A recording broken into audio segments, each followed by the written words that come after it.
J'ai parlé déjà de FF7, etc.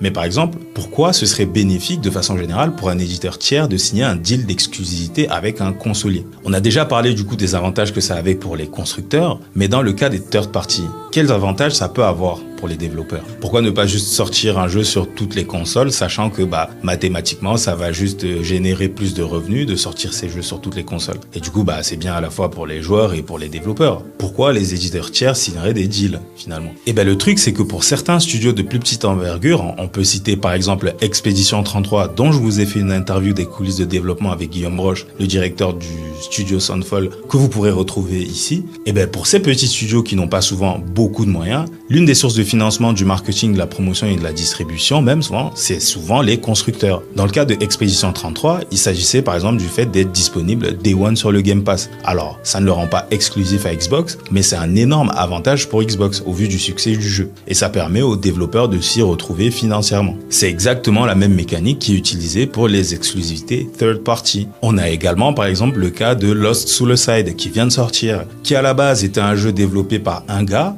mais grâce au soutien financier de Sony et son projet China Hero Project, pour qui du coup le jeu est exclusif, le studio a pu grandir et avoir de la visibilité.